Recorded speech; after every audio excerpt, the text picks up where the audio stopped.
یاد رکھو مال کا استعمال اگر غلط کاموں میں کرتے رہو گے تو اللہ کی تدبیر غالب آ کر رہے گی.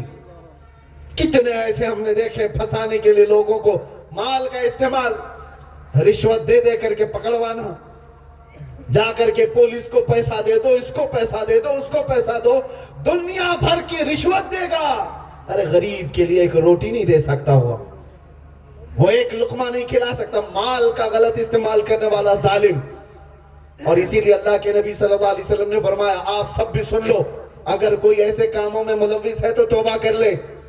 مال کا استعمال اگر ظلم کے لیے کوئی کرتا ہے, یاد رکھو میرے آقا صلی اللہ علیہ وسلم فرماتے ہیں الراشی والمرتشی کلاہما فی النار, رشوت دینے والا رشوت لینے والا دونوں جہنم میں جائیں گے, دونوں دوزخی ہیں. یہ ظلم, یہ جو مال والے لوگ ظلم کرتے ہیں. لیکن ہم نے دیکھا ہے اسلام کیا ہے, اللہ اکبر, جس کے پاس جتنا مال آیا اس نے ظلم نہیں سکھایا, ظلم نہیں سکھایا. آؤ دربار عثمان غنی میں, بارگاہ ہے عثمان ذوالنورین میں. ارے ان کے اتنا مال تو آج کے کسی کروڑ پتی اور ارب پتی کے پاس بھی نہیں. آپ کو پتا ہے ایک جنگ میں, جنگ تبوک میں جانے کے وقت عثمان غنی رضی اللہ تعالیٰ عنہ نے جو صرف خیرات کیا, اللہ کی راہ میں جو مال دیا تھا, ایک جنگ کی بات کر رہا ہوں, کتنا تھا پتا ہے؟ اس زمانے کے 116 کروڑ روپے بنتے, تقریباً 120 کروڑ. کون دان دیتا ہے؟ ارے 100 روپے دے کر پیپر میں چھپوانے والوں, وہ 120 کروڑ کی بات کر رہا ہوں. ایک بار صرف میرے مصطفیٰ نے فرمایا تھا. مال اتنا تھا ان کا, مال اتنا تھا کہ کسی کا کیا پتا آج مال اس کے بیٹے تک آتا ہے کہ پوتے تک آتا ہے, کچھ پتا نہیں. لیکن جا کر دیکھو مدینے میں آج بھی عثمان غنی کا مال موجود ہے.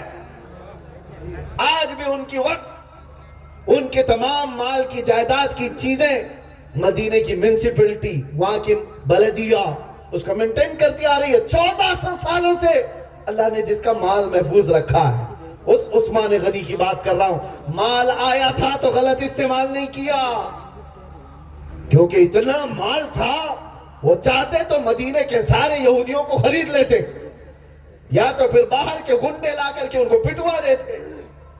حضرت عثمان غنی نے کیا کیا؟ یہودی کیا کرتے تھے؟ مال کا غلط استعمال. مدینے میں جب کبھی کوئی تجارت کا قافلہ آتا تو یہودی سب سے پہلے جا کر پورے قافلے کا مال خرید لیتے. آج سٹاک کرنے والے لوگ وہ بھی ظلم میں مبتلا ہیں. یہودی کرتے کیا تھے؟ پورا مال خرید کر کے جمع کر لیتے, انتظار کرتے بازار میں سب چیزیں ختم ہو جائیں پھر ہم اپنا مال نکالیں گے. پیاز دبا کر کے رکھا ہے, آلو دبا کر رکھا ہے, چاول دبا کر رکھا ہے, شکر دبا کر رکھا ہے. یہ غلہ ہے, اناج ہے جو لوگوں کی ضروریات کا ہے. مالدار کیا کرتا ہے؟ پیسہ لگا کر جمع کر کے رکھو, جب پورا ختم ہو جائے بازار میں پھر نکالیں گے. اور جو 10 روپے کی چیز تھی اس کو 100 میں بیچیں گے. اس کو احتکار کہتے ہیں, اسلام میں یہ حرام ہے. یہودی یہی کرتے تھے, مال خرید لیتے اور مدینے والوں کو بہت مہنگے دام میں بھیجتے تھے. ایک بار ایسا ہوا کہ ملک شام سے تجارت کا قافلہ آیا, ابھی صبح پاؤں پھٹنے سے پہلے وہ قافلہ مدینے میں داخل ہونے والا تھا. کئی میل دور جا کر عثمان غنی نے پوری تجارت کا قافلہ خرید لیا, پورا مال پہلے سے خرید لیا. مدینے میں بہت زیادہ ڈیمانڈ تھا مال کا, اس وقت لوگوں کو بہت ضرورت تھی. حضرت عثمان غنی مال خرید کر لائے. یہودی صبح اٹھ کر گئے, دیکھا ارے پہلے سے بک گیا ہے پورا, کچھ بھی نہیں تھا, پھوٹی کوڑی بھی نہیں. حضرت عثمان پورا لے چکے. یہودیوں نے پوچھا یہ پورے آج بھی مارکیٹ کی کالا بازاری جو یہودی کنٹرول کیے ہوئے ہیں, یہ جو پوری اکنامک وار ہے, یہ کون کروا رہا ہے؟ اب بولے تو لوگوں کو ایسا لگتا ہے, اس کی ڈیٹیل میں جاؤ, آج بھی یہودی وہی کرتے ہیں. بازاروں پر کنٹرول, گولڈ کو اوپر لے جانا, نیچے لے جانا, اکنامی کو گرانا, اٹھانا, شیئر بازار کے سارے یہ سب کٹھیاں کون دیکھ رہا ہے؟ یہ سب. خیر مدینے میں ہوا کہ مال کا غلط استعمال کرنے والا جب پھنس گیا, عثمان غنی نے پورا مال خرید لیا ہے. ان کو پتا چلا تو سب آئے، جو بڑے بڑے پیسے والے لوگ تھے، کہا عثمان سنا ہے پورا مال تم نے خرید لیا، ایک کام کرو جتنے میں تم نے خریدا ہے تم اپنا نفع رکھ کر کے ہم کو بیچ دو، اپنا پروفٹ رکھ کر کے ہم کو بیچ دو۔ حضرت عثمان نے کہا چلو ٹھیک ہے بیچ دوں گا، کتنا پروفٹ دو گے؟ 1 لاکھ میں لیا ہے، پورا 1 لاکھ میں لیا ہے، تم کتنا دو گے؟ یہودی کہنے لگے ہم 2 لاکھ میں تم کو پورا مال لے لیں گے، 2 لاکھ دیں گے اور دے دو، ڈبل دینے کو تیار۔ حضرت عثمان غنی نے کہا نہیں یہ میرے لیے چھوٹا پروفٹ ہے، اتنے میں تو نہیں بیچوں گا۔ تو یہودی بھاؤ تاؤ کرتے ہوئے کہا چلو 2 گنا زیادہ، یعنی تم 1 لاکھ کا خریدے ہو تو ہم 3 لاکھ میں لے لیں گے، پورا مال دے دو۔ سوچو 3 لاکھ میں لے کر اب یہ مدینے والوں کو کتنے میں بیچنے ہوں گے؟ حضرت عثمان نے کہا نہیں یہ بھی کم ہے میرے لیے۔ صبح سے پھر شام تک نیگوسیشن چلتا رہا، یہودی آئے 5 گنا دینے پر، 1 لاکھ کا تمہارا مال ہے ہم 5 لاکھ میں خریدیں گے، دے دو ہم کو۔ حضرت عثمان ماننے کو تیار نہیں میرے لیے ابھی کم ہے، میں نہیں بیچوں گا، اور بڑھاؤ تمہارے پاس اور طاقت ہے تو۔ یہودی گئے میٹنگ کر کے آئے، یہ 1 لاکھ بڑھتے بڑھتے شام رات ہونے تک انہوں نے کہا سب سے فائنل ریٹ تم 1 لاکھ میں خریدو ہم 10 لاکھ میں لے لیں گے۔ اور اتنا پروفٹ کوئی دینے کو تیار ہے، پھر بازار میں وہ کیا بھاؤ میں بیچنے والا ہوگا؟ وہ تو چالاک لوگ ہیں۔ یہودیوں نے کہا ہم کو 10 گنا زیادہ میں بیچ دو۔ حضرت عثمان نے کہا سوچ کے بتاتا ہوں۔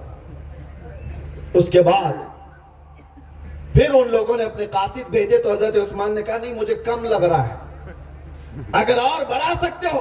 وہ سب کہے کیسی پروفٹ چاہتے ہو، اتنا کوئی بازار میں خریدار بھی نہیں ملے گا تمہیں جو تمہارے مال کا 10 گنا دے کر کے لے لے، بیچ دو فائدے میں رہو گے۔ حضرت عثمان نے کہا نہیں بیچوں۔ چلے گئے، دوسرے دن فجر کی نماز میں مسجد نبوی تشریف لائے۔ حضرت عثمان غنی نے خریدا ہوا تجارت کا قافلہ پورا مدینے کے کسی میدان میں پورا فروکش کروا دیا، صاحب اتروا دیا، اور مسجد نبوی میں آ کر کے اعلان کیا پورے مدینے والوں کو جس کو غلہ اناج کی ضرورت ہے مفت میں سب لے کر کے چلے جائیں، سب لے کر کے چلے جائیں۔ ارے پورے دن بھر مدینے والے اپنے اپنی ضرورت کے مطابق اس قافلے کے مال سے سب لے کر کے جاتے رہے۔ رات تک تو پورا مال ختم ہو گیا۔ یہودی حیران تھے کہ یہ کیسا دیوانہ ہے۔ عثمان غنی کے پاس آئے، کہا ہم 1 رات پہلے تم سے خرید و فروخت کی بات کر رہے تھے، تم نے کس کو بیچا اور کیوں اس طرح سے بٹوا دیا؟ عثمان غنی نے کہا میں جس کے ہاتھ میں بیچا اس کے برابر تم پروفٹ دے بھی نہیں پاؤ گے، تم دے ہی نہیں سکو گے۔ یہودیوں نے پوچھا کتنے میں نفع میں بیچا؟ کہا میں نے 1 دیا ہے 70 گنا کے بدلے، اور کسی اور کو نہیں، میرے رب کے ہاتھ بیچ دیا۔ سبحان اللہ۔ نعرہ رسالت مسلک اعلی حضرت علامہ مفتی سلمان اظہری صاحب قبلہ، نعرہ تکبیر۔ میں اپنے رب کے ہاتھ بیچ دیا۔ اللہ نے فرمایا ہے جس نے اللہ کی راہ میں 1 دیا بدلے میں اللہ اسے 70 گنا زیادہ عطا کرے گا۔ یہ اللہ کا وعدہ ہی تو ہے جو عثمان غنی کا مال آج تک بچا ہوا ہے۔ مال کا استعمال کیسے کیا؟ یہودی تو احتکار کرتے تھے، غریبوں کی ضرورت کے مطابق اپنا مال نکال کر اونے پونے بیچنا یا ان کو مہنگے داموں میں بیچنا، یہ ظلم ہے۔ اور آپ کو پتا ہے ظلم کرنے والے لوگ صرف یہ نہیں ہاتھ سے چاقو سے مارا، تلوار سے مارا، کسی کو اڑا دیا، صرف یہ ظلم نہیں، ظلم کی بہت شاخیں ہیں، بہت شکلیں ہیں جو معاشرے میں پنپ رہی ہیں۔ ملاوٹ کرنے والا ظالم کہا گیا ہے، دودھ میں پانی ملانے والا، تیل میں کیمیکل ملانے والا، اناج کو ملاوٹ کے ساتھ بیچنے والا ظالم ہے شریعت اسلام کی نظر میں، اور کہا گیا پورے معاشرے کو تباہ کر رہا ہے۔ اور آپ کو تاریخ پڑھنی چاہیے، حضرت شعیب علیہ السلام کی قوم پر صرف اسی لیے عذاب آیا تھا کہ وہ ناپ تول میں کمی کرتے تھے۔ ناپ تول میں کمی کرنا اللہ کی بارگاہ میں ظلم ہے۔ اللہ نے اس پوری قوم کو کہا ظالم ہے، ظالم قوم پر اللہ نے عذاب نازل کیا اور ایسا عذاب آیا تھا کہ ان کے بھیجے نکل گئے تھے. ہاں غرور تھا ان کو مال پر کہ ہم سب کچھ اپنے مال سے بچا لے جائیں. دنیا میں ایسی تاریخیں پڑھو میرے عزیزوں جو بڑے بڑے مال والے آئے لیکن وہ تباہ و برباد ہو گئے, ان کی کوئی چیزیں باقی نہیں رہ گئی. تو میں کہنا یہ چاہتا ہوں اللہ نے اگر کبھی مال دیا تو یاد رکھنا ایک ایک پائی کا حساب بھی دینا ہوگا, حساب بھی دینا ہوگا. تم عیاشیوں میں اڑائے, ظلم کے لیے اپنے مال کا استعمال کیا. ظلم دو قسم کا, نوعیت کے حساب سے اپنے اوپر بھی آدمی ظلم کرتا ہے, دوسرے پر بھی. گناہوں کے لیے استعمال کیا مال تو اس نے اپنے آپ پہ ظلم کیا ہے, اپنے آپ پر ظلم کیا, اور دوسرے کو گرانے کے لیے کیا تو دوسرے کے ساتھ ظلم ہے. یہ دونوں ظلم سے اپنے آپ کو بچاؤ. تیسرا جو میں کہہ رہا تھا, جسم کی طاقت والا, مال کی طاقت والا جب ظالم بنتا ہے تو ہم اس کے خلاف بولیں گے. ہو سکتا ہے وہ سن کر کے سدھر جائیں یا ہمارے خلاف کچھ کر لیں, چھوٹی موٹی بات. لیکن پاور والا جب ظلم کرتا ہے, کرسی پہ بیٹھا ہوا, اور وہ ظلم کرنے لگ جائے اپنے پاور کا غلط استعمال, اور اس وقت علماء کا بولنا میرے آقا نے فرمایا افضل جہاد ہے.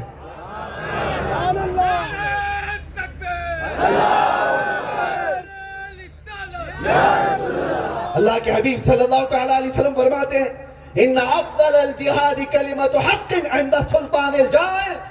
ظالم بادشاہ کے سامنے حق بات کہنا افضل جہاد ہے. اور یہ اللہ تبارک و تعالیٰ عطا کرے. ظالموں سے خوف نہ کھاؤ. الحمدللہ ہم حسینی جماعت سے تعلق رکھتے ہیں. وقت کا یزید آئے گا. ابھی مولانا کہہ رہے تھے عجیب بات ہے, جو خاندان کربلا میں کٹا وہی خاندان آج بھی ہے, آج بھی ہے. لیکن یزید کا کوئی بچہ کہیں دکھتا ہی نہیں, کہیں نہیں دکھتا. ارے نہ بچہ دکھتا ہے, نہ اس کا چچا دکھتا ہے, نہ ہی کوئی خاندان, نہ ہی کوئی گھر بار, نہ وہ سلطنت جس پر بیٹھ کر ظلم کیا. کہاں ہے وہ ساری؟ ارے فوج کا کوئی چوزا بھی باقی نہیں رہا. لیکن حسین اعظم کے گھر کی خوشبوئیں پوری دنیا میں پھیلی. سبحان اللہ. ہر علاقے میں ہے حسینی سادات. حسینی سادات سے کوئی علاقہ خالی نہیں ہے. اس لیے یاد رکھو ظالم کے خلاف بولنے سے کچھ نہیں ہوگا, زیادہ سے زیادہ گردن کٹے گی. اور کیا ہوگا؟ دنیا میں اگر گردن کٹ جاتی ہے, ارے ہمارا تو بچپن سے کہنا ہے اسلام زندہ ہوتا ہے ہر کربلا کے بعد.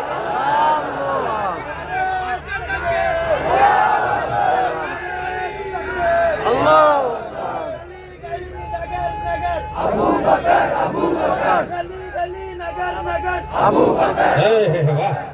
ظالم کے خلاف ہمیں اپنا رویہ اختیار کرنا. یہ تمام طرح کے جو ظلم ہیں, ان ظلم کے خلاف کون اٹھے گا؟ یہ علماء, یہ مبلغین, یہ دعات. اگر یہ نہ بولیں تو پوری قوم میں فساد ہوگا, فساد ہو جائے گا. ہر آدمی طاقت والا غلط استعمال کرے گا اور ظالم بنے گا. ہر مال والا ظالم بن کر بیٹھا رہے گا. علماء اگر یہ نہ بولیں, اور ان کو کیا ہے آج, یہ ٹرسٹیوں سے ڈر رہے ہو, مسجد کے متولی, جماعت کے صدر, یہ مولانا اور علماء کی گردن کو دبا کر بیٹھے, وہ بھی ظالم ہے. اس لیے کہ اس کو ڈر ہے کہ یہ عالم بولے گا تو سب سے پہلے پول میری کھلے گی. یاد رکھو اگر اللہ نے پاور دیا ہے مسجد کی صدارت کا تو یاد رکھنا یہ تمہارے باپ داداؤں سے لایا ہوا منصب نہیں ہے. اللہ نے اپنی مسجد کی خدمت کے لیے تمہیں چنا ہے, اور اس طاقت کا استعمال کسی عالم کی گردن پر بیٹھ کر نہ کرنا, اس کے حلقے کو تباہ کر کے. مولانا یہی بولنا جو ہم چاہ رہے ہیں. ہاں اتنے حالات بہت خراب ہیں, حالات بہت خراب ہیں. ہمارے پاس بھی بہت آتے ہیں کان میں بولنے والے, اور وہ کان میں بول کے جاتے, ہم میدان میں بول کے جاتے.